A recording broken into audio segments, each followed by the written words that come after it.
From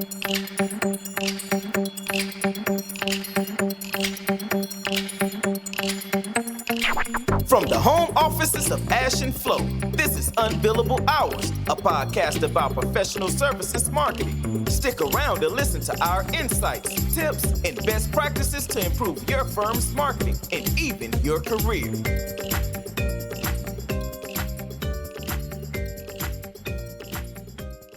Welcome, everybody, to this first episode of the new year for the Unbillable Hours podcast. Happy New Year and all that. And we are here, like Ash and myself, we're here with Kira Tchernikovsky, who joins us from Canada. Is that right, Kira? Kira is a that's right. She's a co-founder, and I think that's fair to say you're the marketing expert, or the marketing half, right, in a company called Customerization.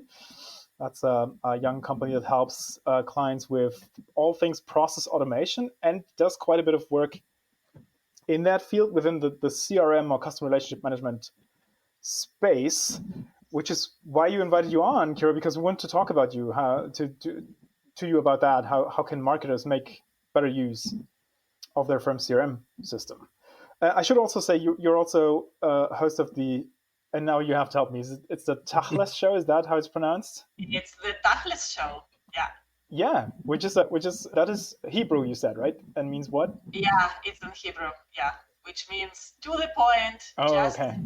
Get to the chase, and let's not spend anyone's time in vain. Brilliant. Every minute value. Point taken. So I'll take go ahead, Flo. Yeah, just get into the meat of things, Flo. I'll recommend people check that out as well. So I'll take us straight into the questions, right, Kira, if you don't mind. So unless you have to add something to the introduction, maybe I should ask that. Oh, you did well. You did well with Canada, with Toronto, and with the CRM and business process automation stuff. Cool. So you are also right. I am a marketing person with over 15 years of experience across industries, B2B, B2C, and someone who has transitioned to business processes and software industry, which really helps me understand how the business works and what marketers probably do not understand still. So or need to understand better, yeah.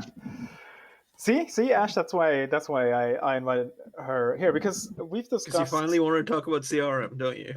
Finally, yeah. You and I have touched upon this, how people should go into CRMs, understand the data, understand the pipeline or pipeline velocity, these good things. But I mean, just we wanted to ask you the first question. So why would you say should marketers work within their firm's CRM software? Yeah, and that's a wonderful question. I will try to apply my marketing skills to explain my thoughts in plain language, and I'll always try to bring 3 bullets so that we could summarize that and remember. So I would say the 3 main points why marketing people should be using or working off their business's CRM system is customer acquisition, which is the main role of marketing. Contribution to customer retention, because we know that 80% of companies' revenues might be coming from the existing customers, and not every marketer touches that field at all. And the third point, I would say, is the change of culture. So how the system, CRM, can facilitate the conversation between marketing, sales, and maybe even service people or operational people to break those silos that we are talking about all the time. So let me break those down one by one. So the first point was customer acquisition. So, lately there has been a lot of conversation about go-to-market strategies and who owns that and how marketing plays a role. While opinions vary, I think we all agree that in this digital world, we have to work off data. Because otherwise you spend money, you waste resources, you don't know whom you are selling to, what you are selling. So isn't it the marketer's responsibility to know the ICP, the ideal customer profile? And why guessing if for most companies you can go into the CRM and pull all the data you need about your best customers? That's the first step, which I don't believe a lot of marketing people A, have access to, and B, know how to utilize. So I think that's a very critical point, which will help marketing people grab that seat at the decision-making table, because at least we will know, based on data, whom are we selling to, what we're selling, how we differentiate, and based on that, we'll craft our presentations and slides and communications. That's about the acquisition. And then, of course, we're spending money on creating different forms and feedback, service, everything. Where do we store that? Do we analyze that at all? Maybe Excel, maybe inbox, maybe CRM we don't have access to. Like, hey, come on. That's important, isn't it? So that's the second point of the acquisition. Why marketing people should use CRM. It aggregates all the data around the customer or the account if we are working B2B and we're leading the account-based marketing. And then the third point in the acquisition stage would be transition of sales-ready leads to the salespeople. Hey, again, how do we do that? Excel or forwarding via the inbox? Oh, you'd be surprised. Tell me more, yeah. I have seen spreadsheets. Oh, God. You want to take us back to the nightmare years, but go on. Please, Kira. Yeah. So that's about the acquisition. Know your ICP, collect feedback, data in one place, and CRM is a great place to transition from marketing to sales. The other bullet, big bullet, was retention, and this is straightforward. This is about upsells and cross sales, where marketing can help significantly. How many of us do that on an ongoing basis? Do we have those retention programs and plans? Do we help business to come up with loyalty programs based on customer data that is in CRM? Not really. And this is where, if I may interrupt really briefly to say this, that is something I see the larger firms in the market actually being good at. They have these things. They might have even dedicated like account marketing teams to take care of that stuff. And if you are an ambitious, smaller or mid-sized firm, that's definitely something you could learn from the bigger fish. Like a lot of the marketing stuff they do might not work for you because you're not as big or you don't have a stronger brand.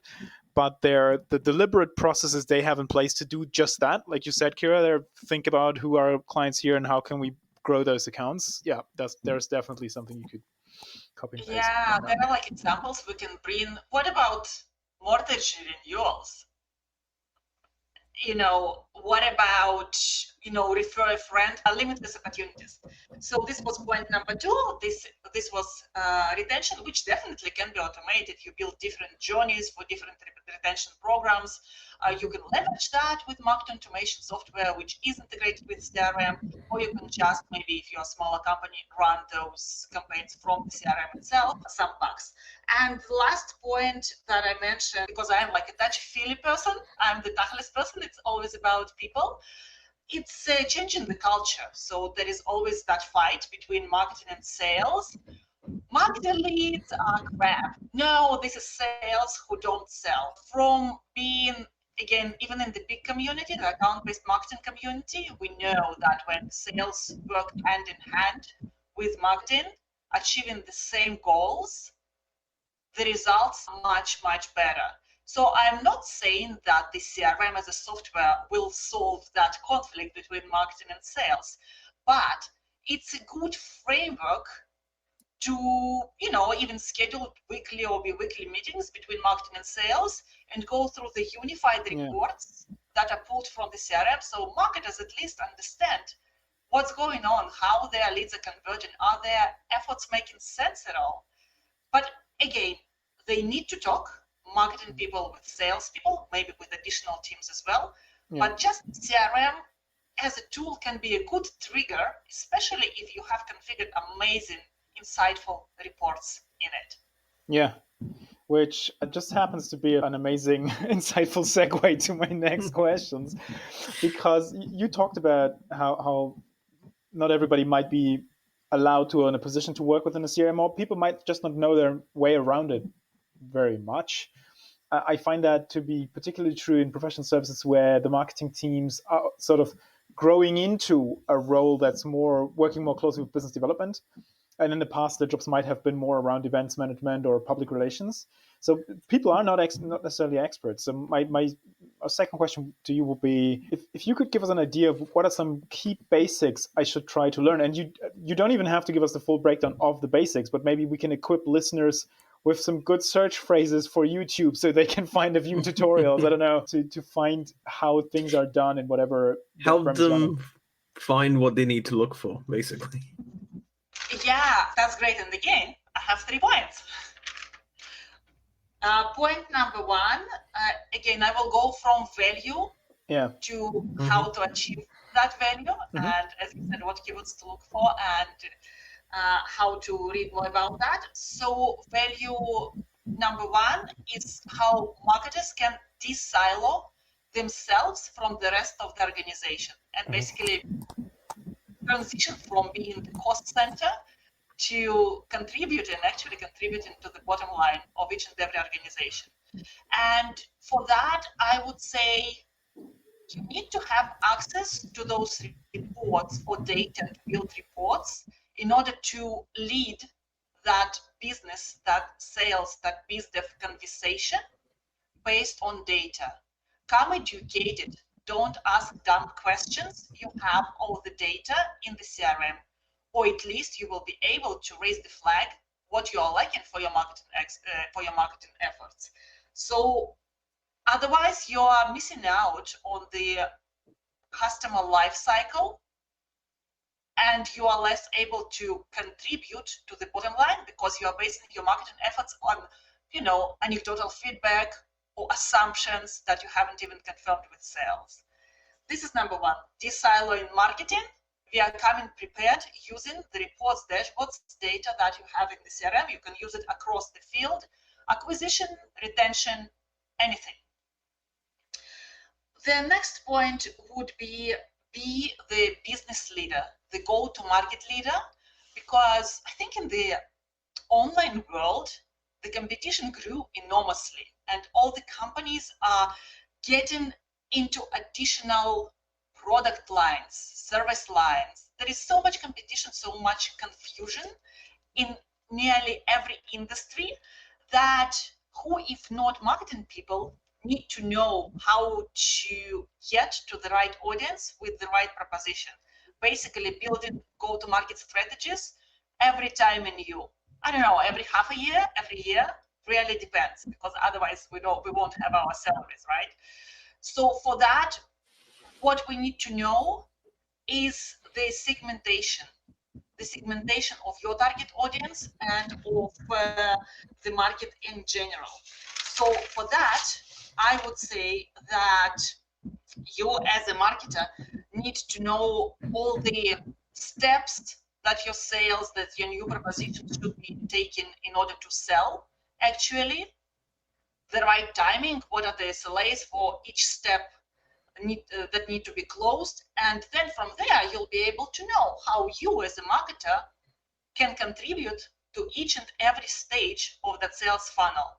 Because basically what we do now is just transition the leads that we think are good, and then have no clue what has converted, what hasn't, why, were the leads good, weren't they good, why, how do we adjust our marketing effort.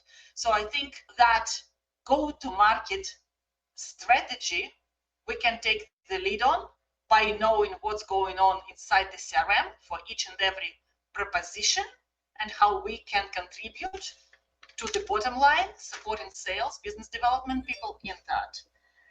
And the last point, again, I'm going back to culture again and be the accountability model, learning to be an accountable marketing person through the help of technology, and also keeping sales accountable for what has been agreed between us, between marketing and sales.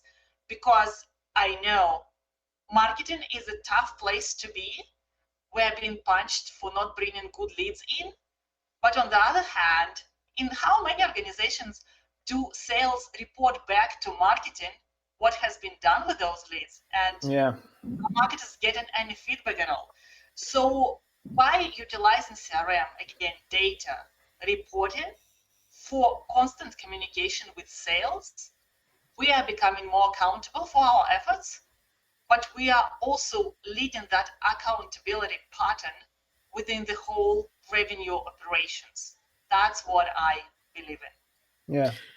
So for our listeners, one thing that's really clear is that marketing needs to have a healthy dialogue with sales throughout the whole thing. That's for sure. And just use technology as the facilitator of that, because otherwise sales won't believe you. Yeah. And I think because you mentioned the funnel stages and you said closing and so forth, and at the risk of boring our audience, the parts of our audience already know this, but I think what happens in the CRM in terms of a database is a bunch of contacts go in at the top, right?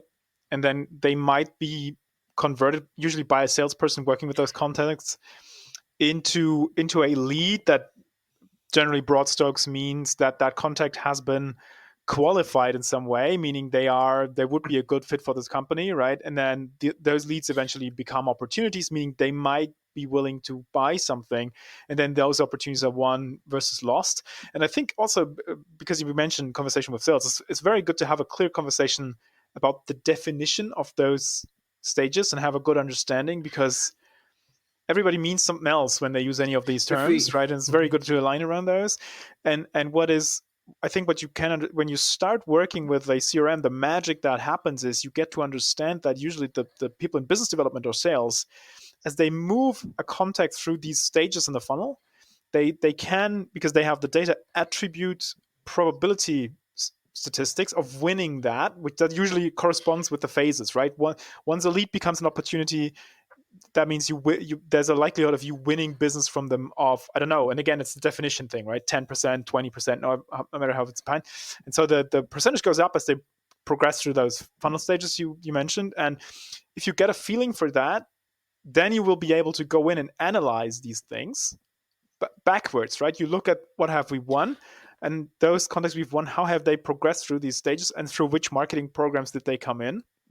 And that's how you learn a lot of sometimes very unpleasant things about the effectiveness of your own efforts. Yeah, and there's a lot of nuance to all that stuff, but I think that's generally the gist of it, right? And Flo, if we segue, it's to connect the marketing and the sales funnels, and the market qualified leads and the sales qualified leads, because when you're talking about the leads, they're both different qualifiers and they connect in the middle. And I'm sure Kira can tell us more about that. Yeah, that's about that conflict between marketing and sales, which needs to turn into an opportunity. What is marketing qualified lead and what's a sales qualified lead? Of course, we treat those absolutely separately. And I always remember one of our big communities example, Lisa. She is amazing. So when she started a new position in a very good company, what she found was that they were selling to the specific audience, but then when she looked at the attrition reports, she saw that the same audiences actually are going away. So turned out they were selling to the wrong audience, right? And who did that? A person in marketing, because she had the responsibility to boost revenues. So that's just one example of what can happen. So just to clarify, they were very successful in selling to someone or marketing to someone, bring them in, win them as clients, but then these people would churn and leave the company. So there was some mismatch there. Yeah, that's interesting. And that's the kind of stuff you can only see if you look inside your CRM, because your marketing metrics will be great, right? They probably brought in lots of leads which converted, but those churned later. Yeah, I love that. So the third question we had prepared for you is for those people who work in a firm that doesn't have a CRM yet, and that question had two parts, and I think we can just scratch one of those parts, because the one part was, how do you make the case for buying one? So I think you tackled that, but I wanted to, at the risk of putting you in a corner, but is there sort of a DIY solution? If I don't have a full-fledged CRM suite, is there a next best thing for me to do? Do you have some points there? Yeah, maybe you're just a small company or a smaller firm, just 10 people, and I don't know. Yeah, or maybe you're a larger company, but you just don't have access to your CRM because you need to pay for them, right? And it's license based. So would you buy your marketing people a user and pay on a monthly basis? That's a decision that not a marketing leader makes, so to say. So, I mean, the first and obvious point would be Excel spreadsheets. Of course, we discussed that and everybody does that all the time. The main challenge that I see here is like you bug people. You come with those Excel files, you take the information from somewhere, it's not complete, and then you ask sales, like, what happened to this and what happens to this? And like, holy moly, can't I just pull that data? Why are you wasting my time? Yeah. You can work with Excels, but it's challenging. But that's an obvious workaround. The other solution, which I won't be able to explain easily, is leverage some kind of analytics. Something, be that maybe some free tools, or maybe your organization does have the BI tool and you as a marketer don't need full access to CRM, but you can pull information via a report, or you're just getting a report that has been configured so that it's helpful for you and sales, or for your specific purposes. That might be a better solution, but of course you'll need to involve someone at least half technical, so that this turns into a pattern and facilitates that conversation between sales and marketing. Yeah. And again, you have to meet with sales. Yeah, I like that point, because I think that's a concern I've seen in large firms or larger firms. They don't want marketing to have access to their CRM because the business owns the client relationships. The CRM holds the master data, and they don't want anyone to mess with that, right? So the concern is I can't let the marketing people in here; they will screw up my database. So that BI tool you just mentioned, that might be a good workaround, because marketing doesn't necessarily need access to the core database. They need the reports, right? We need the insights. We don't have to touch the hard client data to beyond a certain point, right? Yeah, we don't need all the nitty-gritty, and it really depends on the industries, right? Low-tech industries, they would have a lot of operational sales orders data that marketers would not even understand. So we need to figure out what is that piece of data that we need ongoingly, and achieve that somehow. And that doesn't cancel sitting on the pipeline meetings with sales, or listening to revenue intelligence software calls. That might be helpful as well. That's a workaround as well. I don't know whether there are companies who have revenue intelligence software and don't have CRM, but yeah, that's true. Yeah.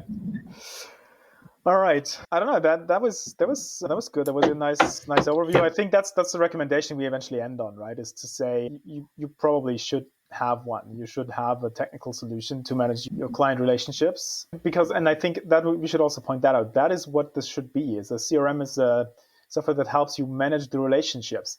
It's not just a fancy version of an address book, right? But you made that point already by saying you should absolutely put your survey data there, right? Everything that's connected to the customer relationship should be housed in that. I think that's worth repeating. I don't know, Ash, did I forget anything? Do you want I don't think so. I think you actually covered the points and the base that we wanted to talk with Kira on that. Yeah. But you did have another question though, didn't you, Flo? Yeah, I have a fourth question, Kira. But before we get to that, do you feel we missed anything? Is there anything else you wanted to call out or wanted to add? Just a couple of points. One is, you mentioned we covered the making the case for CRM. From my experience, I can see that it's a bit difficult for marketers to actually make the case for buying the CRM. Of course, it's much easier for marketers to make the case for buying the marketing automation software. Yeah. Of course. So I think if we are having those facilitative conversations with the sales leaders, little by little, by making those small tests and incremental improvements by using the data, we can make that case. But no one expects, they think, from a marketing person to come and make the case for CRM. At least that's what I have seen and what I see from my current experience. So that's a bit tough. But maybe then we can be the ally that reinforces the case that's maybe been made by sales or business development. Yeah, that's a very good point. Yeah, thanks for that. Work as a team and showing results. So step one then, if I can summarize and give a few bullets, step one is just start collaborating much more closely with sales or business development, right? Get a handle on the data to prove out how helpful that is. And once you can make that case, then I think you can start discussing how much more of that type of work you could do and how much easier it would get if you had a CRM system which took care of the road tasks that you need, right? And has all the data. Yeah, and the second point, which is totally not related to marketing, but which can delay the decision making on the CRM. So there is a misconception that I see that big CRMs, expensive CRMs, they go to. That's not true. There are solutions for big companies, costly, very sophisticated, amazing solutions. And nowadays, there are tons of solutions for smaller companies. They don't cost a leg, and they enable the whole organization thrive. A lot of business leaders are just afraid to touch that point, because when you get into like GT2 or Capterra and like start comparing those solutions, you get just overwhelmed. It's just impossible to choose. So you end up buying Salesforce even though you would never need all the features, right? And that is a lot of firms I see. It's buy Salesforce and then use not even 5% of the features which are in there because you don't need them. It's not even Salesforce. It's almost everything. People know like 2 functions and they think that's it. Yeah. And by the way, I like Salesforce, right? That's not a dig on them, but it's just the fact they're a market leader and that they're everybody's go-to. If I don't explore the space, that's the one name I know, them or HubSpot, and so I go to that. And you're right, yes, good point of calling it out. Might not be the best solution for me. That's just a fact. But yeah, no, that's cool. Yeah, that's a good point. Great. Listen, because we're running up against the time a little bit here, if people wanted to know more about yourself or for that matter, customerization, because are you guys working globally or is it Canada only for you and your team? We are global. We are global and remotely global. I mean, we have clients in Canada, of course, all the different industries, US, and we're enjoying working with European clients. Cool. So where should people find out if they'd be a fit for you guys? So I think there are 2 main sources. You can go to our website, customerization.ca, not .com.ca, to read about us a bit and fill the contact us form. Or you can just find me on LinkedIn. Sometimes I feel I live there, but this is how most of us are these days. So be confident I'll respond. Or just drop me an email at kira@customerization.ca. So these are the 3 main points. Well, thanks for joining us for this very insightful and short and structured overview. Thanks for that. I think the bottom line. Yeah, thanks for that. We are not very good in the flow. We have to admit that we are not really good at keeping things structured. We go all kinds of places. I feel like today, though, we did quite well and stuck good. So that was great. And thank you. I think there's a lot more CRM education and working with that needed in our niche of the world in our marketing space. So thanks for joining us. Thanks for having me. That was great. Okay, I'm going to stop the recording here. Thanks for listening to Unbillable Hours. If you want more, tune in next week. You know where to find us.